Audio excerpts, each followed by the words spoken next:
Hi,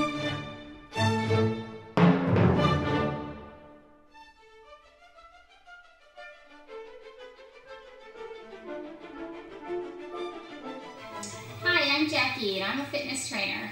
The reason I became a fitness trainer is because I love exercise. I love that it helps you feel so good, it gives you so much more energy, and that way you can get so much more out of every single day. I also love that exercise helps prevent or treat or even cure some diseases. And one of them that I'd like to talk about specifically today is osteoporosis. So calcium helps keep our bones strong, but gradually over time, if we don't get quite the right nutrition, then calcium is taken out of our bones and it's used elsewhere. So gradually over time, our bones weaken, they get more porous, and they're more likely to break. So back around 2005, I was diagnosed with osteopenia, which is the precursor for osteoporosis. So I did a whole lot of reading and researching, trying to figure out how best to put together an exercise program to help reverse my own osteopenia. So hopefully I can help some other people too. So I put together some moves that I think everybody should do to help prevent or reverse their own osteoporosis or osteopenia, or to prevent it. So there are 5 moves that I really want to show you today to help prevent or reverse osteoporosis. So the first is called a heel drop. But now remember to always talk to your doctor before you make any changes to your fitness routine. So you may know that high-impact aerobics are really good at building bone density. So things like running, playing tennis, or jumping. So they help strengthen our bones. But they're really hard on our joints. But there's a really easy way to get the high impact from the aerobics without the stress on our joints, and that's a heel drop. So all you have to do is basically go up on tiptoe and then drop down. So you want a little bit of a thump as you come down. But you come up, you do about 10 of those in a row. So try not to do more than 10 because you probably get a little bit of a headache. And do those a few times throughout the day, so maybe 50 total a day. But that way, every time you come down, there's that thump that reverberates through your whole skeleton, so it helps to improve your bone density from head to toe. So that reverberating actually signals to our bodies to help strengthen our bones. So head to toe, we have stronger bones. So the second move that I want to show you involves some resistance training. So resistance training is great for building bone density. So the way that works is basically anytime you contract a muscle against the resistance. So for example, if I have a weight in my hand and I contract my bicep muscle against that resistance, anywhere that muscle attaches to the bone, put some stress on the bone. So where my bicep attaches, somewhere down here and then somewhere up in my shoulder, right there, when I do that contraction, there's stress on the bone. And our body's way of responding to that stress is to strengthen the bone. So right at those 2 attachment points, my bone will get nice and strong. So that's great, but the bad thing is that it's very site-specific. So this will help strengthen my arm bones, but I also need to strengthen my hip bones and along our spine. Those are some areas that are high at risk for osteoporosis or osteopenia. So the second move will help work our hip bones, work those muscles right around the hip bone where they connect. Those will get really strong. So basically all you have to do is sit down and then stand back up. And this move helps work all of those major muscle groups right around your hips. So right where they connect onto your hip bone, the bone will get nice and strong.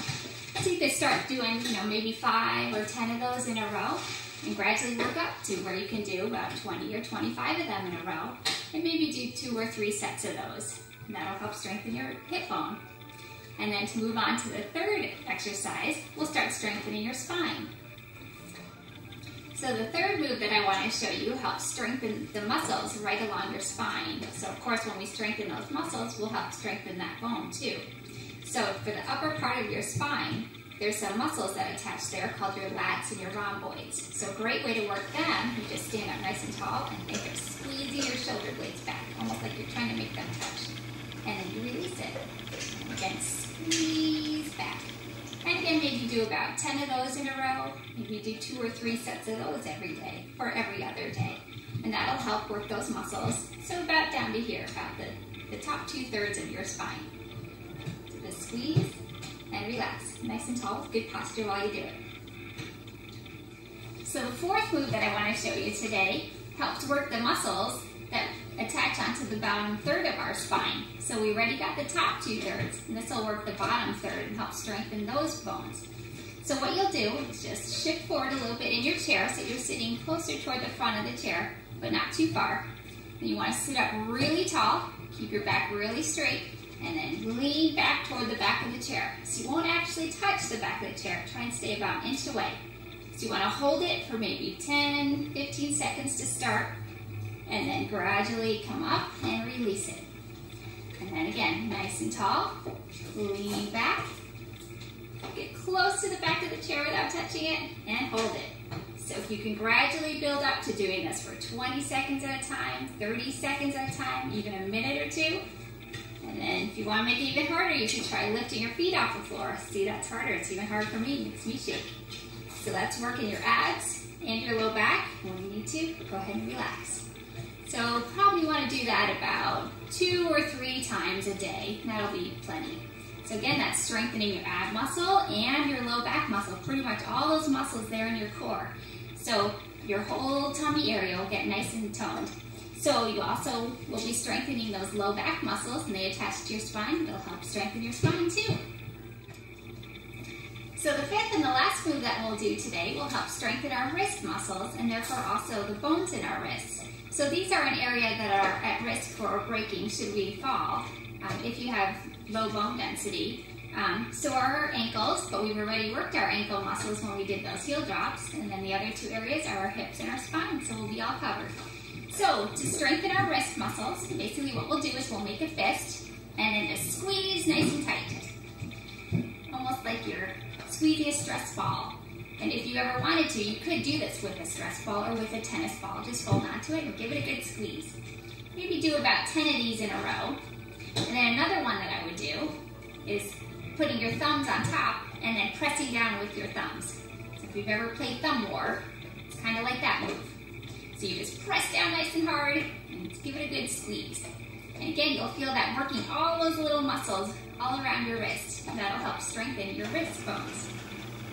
So do about 10 of each kind, and maybe 2 or 3 times a day.